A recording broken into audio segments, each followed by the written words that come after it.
घुटना, कंधा या कमर, चाहे जैसा हो दर्द, डॉक्टर ऑर्थो आपको देता है दर्द से पूरी आजादी, एक भरपूर जिंदगी।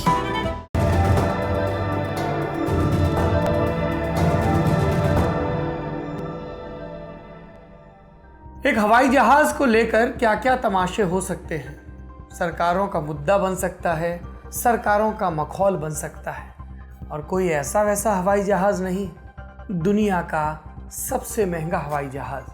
नमस्ते, मेरा नाम सौरभ द्विवेदी है और ये लल्लन टॉप का अंतर्राष्ट्रीय खबरों का बुलेटिन दुनियादारी है। आज हवाई जहाज की बात। ये एक राष्ट्रपति की सवारी थी, इतना आलीशान प्लेन कि अमेरिकी राष्ट्रपति का एयरफोर्स वन इसके आगे फीका। महंगा इतना कि सरकार को 15 वर्षों तक इसकी किस्त भरनी थी। राष्ट्रपति इतने महंगे प्लेन पर सफर कर रहे, इरादा कर रहे, और दूसरी तरफ जनता के लिए 2 वक्त की रोटी जुटाना मुश्किल। ऐसे में विपक्ष के एक नेता बोले कि गरीब जनता की सरकार अमीर नहीं हो सकती। फिर इन्हीं नेताजी ने वादा किया, मैं चुनाव जीता तो प्लेन बेच दूंगा। नेताजी चुनाव जीत गए, देश के अगले राष्ट्रपति बन गए। वादे के मुताबिक उन्होंने प्लेन बेचने का फैसला किया, लेकिन फिर ऐसी कई चीजें होती गई कि ये प्रकरण एक अंतर्राष्ट्रीय चुटकुले में तब्दील हो गया। क्या है मामला? कहानी है उत्तरी अमेरिका में बसे देश मैक्सिको की। 2012 का साल था, तब यहाँ के राष्ट्रपति थे फेलिपे काल्देरॉन। वो 2006 से देश के राष्ट्रपति थे। नवंबर 2012 में उनका कार्यकाल खत्म होना था। बतौर राष्ट्रपति अपने आखिरी दिनों में काल्देरॉन ने एक सपना देखा। सोचा कि मैक्सिको के राष्ट्रपति के लिए इतना मॉडर्न विमान खरीदा जाए जैसा दुनिया के किसी लीडर के पास ना हो। इस तरह का तब एक ही विमान था, बोइंग 787-8। नवंबर 2012 में काल्देरॉन और बोइंग के बीच 787-8 विमान खरीद का सौदा हुआ।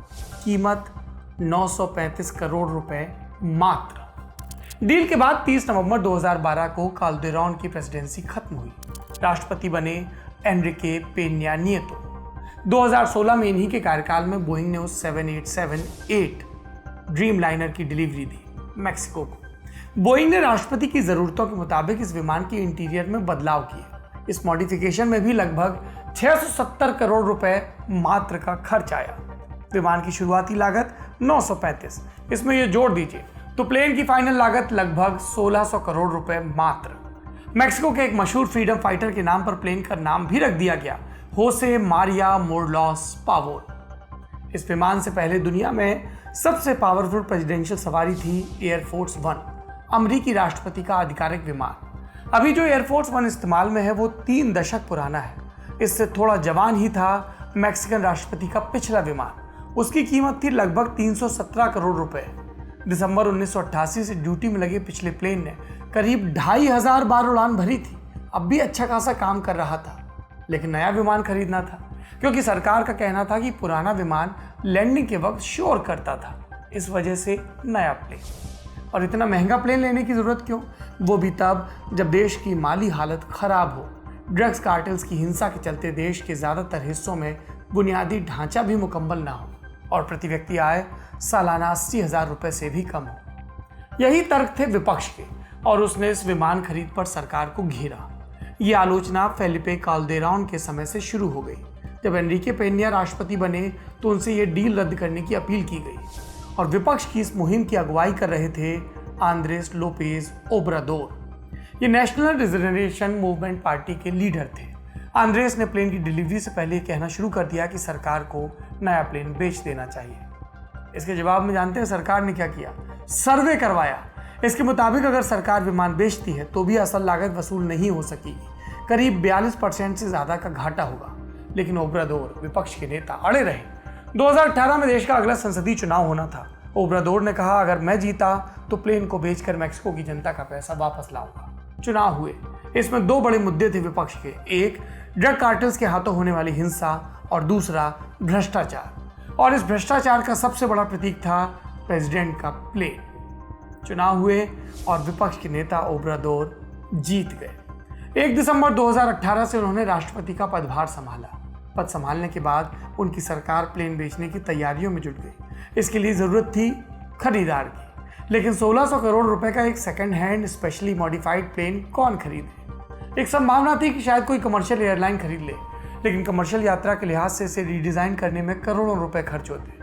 ऐसे में एयरलाइंस के लिए प्लेन घाटे का सौदा साबित होता। ऊपर से ओब्राडोर ओरिजिनल लागत से 1 पैसे कम पर भी विमान बेचने को राजी नहीं थे। 21 महीने तक कैलिफोर्निया के एक एयरपोर्ट हैंगर पर खरीदार का इंतजार करता रहा ये प्लेन, मतलब वहां पार्किंग में खड़ा रहा, कोई नहीं आया सामने खरीदार। और इसी इंतजार में आ गया 2020 का साल। समय खरीदार का इंतजार नहीं करता। अब राष्ट्रपति ओब्राडोर एक नया प्लान लेकर आए। क्या था नया आइडिया? लॉटरी का। सरकार ने जनता से कहा लॉटरी खरीदो, तुम्हारे नाम की लॉटरी निकली तो विमान तुम्हारा। पहली बार में सुनकर आपको लगेगा वाह क्या कमाल का ऑफर है, लेकिन एक मिनट ठहर कर सोचिए। यहाँ पर एक 55 फीट ऊंचे 186 फीट लंबे बोइंग विमान की बात हो रही है। बमुश्किल 2-3 कमरों के घरों में रहने वाला आम इंसान इतने बड़े विमान को कहाँ रखेगा? क्या करेगा इस प्लेन का? कैसे उड़ाएगा? उड़ाएगा कैसे? खुद सीखेगा कि पायलट रखेगा? और इसके रखरखाव में जो खर्चा आएगा वो फ्यूल कहाँ से भरवाएगा? मेंटेनेंस कैसे करेगा? इसके क्लैरिफिकेशन जो एयर क्लियरेंस होते हैं वो सब कैसे लेगा? ये सवाल सिर्फ मैंने नहीं पूछे, मैक्सिको की जनता ने भी पूछे सरकार से। लॉटरी की स्कीम निकालते हुए राष्ट्रपति ने कॉमन सेंस की ये बात तो सोची ही नहीं। सवाल उठे तो ओब्राडोर नया प्लान लेकर आ गए। बोले लॉटरी जीतने वाले की तरफ से हम 1 या 2 साल तक इस प्लेन के मेंटेनेंस का खर्च उठाएंगे। और ये खर्च कितना है? 12 करोड़ रुपए सालाना मात्र। मतलब कहाँ तो सरकार पहले 1 रुपया घटाए बिना विमान बेचना चाहती थी, और कहाँ अब 1-2 साल तक मेंटेनेंस का खर्च भी उठाने को तैयार है। लेकिन पुराने सवाल अब भी जस के तस थे। मैक्सिको की जनता खींच गई। उसने कहा गजब तमाशा लगा रखा है। लोगों ने if I won the plane इस हैशटैग के साथ कि यदि मैं लॉटरी में ये प्लेन जीत गया, चुटकुले बनाए, और इतने बनाए कि पूछिए मत। फिर किरकिरी हुई तो ओब्राडोर ने क्या किया? एक और योजना ले आए। बोले लॉटरी तो होगी लेकिन जीतने वाले को विमान नहीं मिलेगा। उसकी जगह लॉटरी से 100 विजेता चुने जाएंगे। हर एक को करीब 7.5 करोड़ रुपए की इनामी राशि मिलेगी। यानी सरकार इनाम में कुल 750 करोड़ रुपए बांटेगी। इनाम की ये राशि आती लॉटरी बेचकर जमा हुए पैसों से। एक लॉटरी की कीमत तकरीबन 1900 रुपए। सरकार का टारगेट था कि 60 लाख लॉटरी टिकट बेचेंगे और इससे सरकार को 1100 करोड़ रुपए मिलेंगे। यानी उस प्लेन की जो ओरिजिनल लागत है वो वसूल हो सकती थी। इन पैसों से करीब 750 करोड़ इनाम में बांटे जाते, बाकी बचे करीब 350 करोड़ रुपए। सरकार का कहना था कि ये बचा हुआ पैसा हेल्थ सर्विसेज को दिया जाएगा ताकि वो अपना ढांचा सुधार सकें। मार्च 2020 में सरकार ने बाजार में टिकट उतार दिए। ओब्राडोर ने सोचा लोग टिकट खरीदने के लिए टूट पड़ेंगे, पर ऐसा हुआ नहीं। 1900 रुपए की लॉटरी खरीदना सबके बस की बात नहीं थी। पहले से ही तंगहाली, ऊपर से टिकट लॉन्च होने के साथ कोरोना आ गया। 23 मार्च से सरकार को स्कूल, दुकान, अफसरों के जो दफ्तर हैं, ऑफिस, सब बंद करने पड़े। कामकाज ठप। लैटिन अमेरिका में कोरोना से प्रभावित देशों में ब्राजील के बाद मैक्सिको ही था। 70 दिन बीते, 2 जून को लॉकडाउन खत्म हुआ और लॉकडाउन खत्म होते ही राष्ट्रपति ओब्राडोर एक बार फिर जोर शोर से लॉटरी बेचने में जुट गए। लोगों को लॉटरी खरीदने की प्रेरणा देने के लिए ओब्राडोर ने अब इस मुहिम को कोरोना से जोड़ दिया। बोले कि लॉटरी बेचकर जो भी अतिरिक्त पैसा आएगा उसे कोरोना से लड़ने में खर्च किया जाएगा। इसके साथ सरकार ने एक और काम किया। सरकारी पैसों से लॉटरी खरीदकर सरकारी अस्पतालों में बांटी। कुल 941 अस्पतालों को लॉटरी दी गई। हर एक अस्पताल को करीब 1000 लॉटरी की टिकटें मिली। अस्पतालों को लॉटरी बांटने में सरकार ने लगभग 184 करोड़ रुपए खर्च कर दिए। ओब्राडोर ने ये लॉटरियां देकर अस्पतालों से कहा जीत जाओ तो इन्हीं पैसों से मेडिकल उपकरण खरीदना। लोगों ने कहा लॉटरी बांटने में इतना पैसा खर्च करने से बेहतर होता कि सरकार सीधे ही अस्पतालों को उपकरण खरीदने का पैसा दे देती। लोगों ने पूछा क्या मैक्सिको के अस्पताल मरीजों के इलाज के लिए लॉटरी निकलने का इंतजार करेंगे, वो भी तब जब पूरी महामारी के दौरान सरकार ने किसी भी अस्पताल को दवा, मास्क या पीपीई किट के लिए पर्याप्त फंड न दिया। ये तमाशा चलता रहा। 15 सितंबर की तारीख आ गई। ये लॉटरी बेचे जाने का आखिरी दिन था। ओब्राडोर ने जनता से अपील की कि जमकर लॉटरी खरीदो। खबरें आई कि सरकारी कर्मचारियों पर 15-15 टिकटें खरीदने का प्रेशर बनाया गया। लाख कोशिशें हुई पर पूरे टिकट नहीं बिके। कितने बिके ठीक ठाक संख्या अभी सरकार ने नहीं बताई, पर सरकार कह रही कि इतना पैसा आ गया कि इनाम वाले 750 करोड़ रुपए बढ़ जाए और अतिरिक्त पैसों से अस्पतालों को फंड देने की जो प्लानिंग थी वो पूरी नहीं हो पाएगी। 16 सितंबर आता है इसके बाद, मैक्सिको का स्वतंत्रता दिवस। इस दिन मैक्सिको की नेशनल लॉटरी बिल्डिंग में 16 बच्चों को बुलाया जाता है। इनका काम था बम्पर ड्रॉ में जीतने वाली 100 लॉटरियां उठाना। ये प्रक्रिया 2.5 घंटे तक चली है। विजेताओं के टिकट चुन लिए गए। आने वाले दिनों में जीतने वालों के नाम का ऐलान होगा और जिस विमान से ये पूरी कहानी शुरू हुई वो सरकार के पास था और अभी वहीं रहेगा और सरकार को उसकी किश्तें भी चुकानी है। यही खबर थी। इस पर टिप्पणी करने के लिए हमारे पास कोई शब्द नहीं। समझ ही नहीं आ रहा कि इस पूरी प्रक्रिया को क्या नाम दें। मैक्सिकन लीडरशिप पर अफसोस जताएं या बुद्धि पर तरस खाएं। यह था बड़ी खबर सेगमेंट। अब बारी सुर्खियों की। पहली सुर्खी बेलारूस से। यहाँ लुकाशेंको सरकार ने विपक्षी नेता मारिया कोलिसनिकोवा पर राष्ट्रीय सुरक्षा को कमजोर करने का केस दर्ज किया। हर जगह सरकारें यही करती हैं। आपने उनका विरोध किया, उन्होंने तुरंत आपके विरोध को राष्ट्र के खतरे के तौर पर प्रचारित किया। सरकार कुछ ऐसा करेगी इसका अंदेशा पहले से था विपक्षी नेता को। लुकाशेंको किस तरह अपने खिलाफ चल रहे प्रदर्शन को दबाते हैं सब जानते हैं। प्रदर्शनकारियों के सबसे बड़े लीडर्स उनके डर से देश छोड़कर जा चुके हैं, पर मारिया नहीं गई।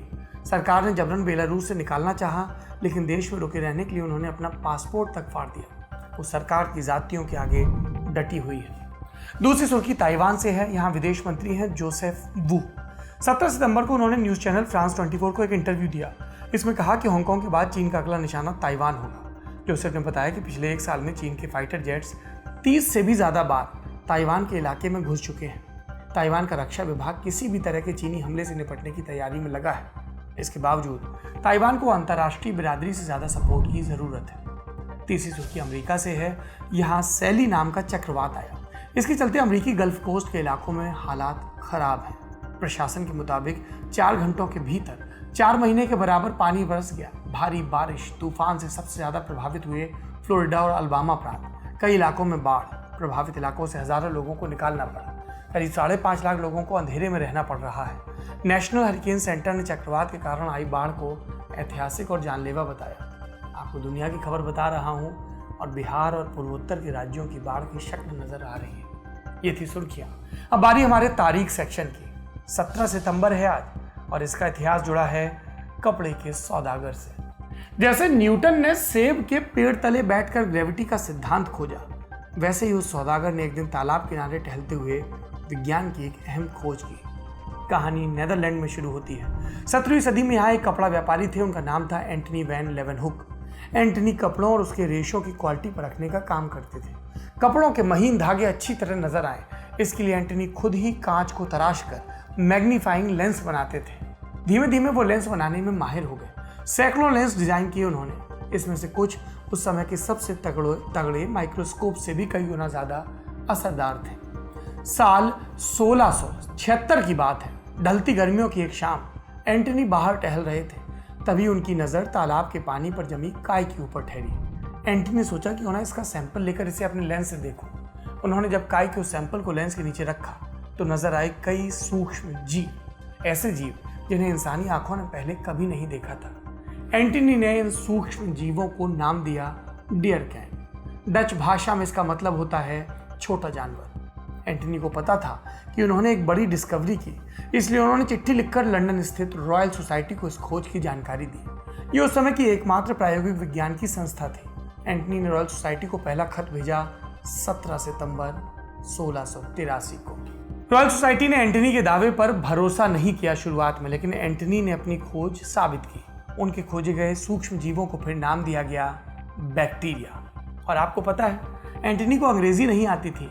वो डच भाषा में चिट्ठियां लिखकर रॉयल सोसाइटी को बैक्टीरिया की अपनी नई नई खोज के बारे में बताते। एंटनी ने ऐसे सैकड़ों खत भेजे। उनके भेजे खतों में इतनी अहम जानकारियां होती थी कि रॉयल सोसाइटी के वैज्ञानिकों ने उन चिट्ठियों को पढ़ने के लिए डच भाषा सीखी। और एंटनी के इन्हीं योगदानों के कारण उन्हें सूक्ष्म जैविकी यानी माइक्रोबायोलॉजी का पिता कहा जाता है। आज दुनियादारी में इतना ही। आखिरी में विश्व कविता। आज कविता चीन के कवि शी लिजी की। इसका अनुवाद हिंदी में किया सौरभ राय ने। कविता का हिंदी शीर्षक मैंने लोहे का चांद निगल लिया। कविता सुनिए, अपनी दुनियादारी को दुरुस्त रखिए, अपना ख्याल रखिए। शुभ रात्रि। घाटी में एक कस्बा फैला हुआ है। एक जर्द दिन दम तोड़ रहा है। अब देर नहीं है कि आसमान में न चांद होगा और न तारे, सिर्फ रात होगी। सारे पर्वतों से कोहरे कस्बे को घूंटते हैं।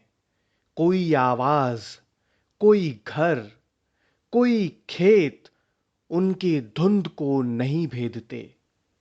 मीनारें और पुल मुश्किल से बहुत थोड़ा सा। लेकिन जब यात्री डर से भर गया तो घाटी में एक नन्ही जोत जली और कोहरे और धुंध में से कोमल सुरों वाला एक प्रार्थना गीत शुरू हुआ, एक बच्चे के मुंह से। कसर रह गई हमारी कोशिशों में, कसक रह गई कि देश जितना बेहतर, जितना महान हो सकता था, हो नहीं पाया। और एक कसम रह गई कि देश का जो कर्ज है उसे थोड़ा बहुत तो उतारना है। भावुकता का लबादा ओढ़कर बोलता तो यूं बोलता, लेकिन बात सीधी है तो सच्चे ढंग से आप तक कही जानी है। लल्लन टॉप लेकर आया है एक नया प्लेटफॉर्म, तेरा तुझको अर्पण। ये प्लेटफॉर्म उन सब भारतवासियों के लिए है जो भारत से दूर किसी दूसरे देश की जमीन पर हैं, कभी पढ़ाई के लिए, कभी नौकरी के लिए। ये उन सब भारतवंशियों के लिए भी है जिनकी पहचान का हिस्सा ये महान देश है, लेकिन कुछ कसर और कसक है। तो आइए कसम खाएं कि देश को बेहतर बनाएं।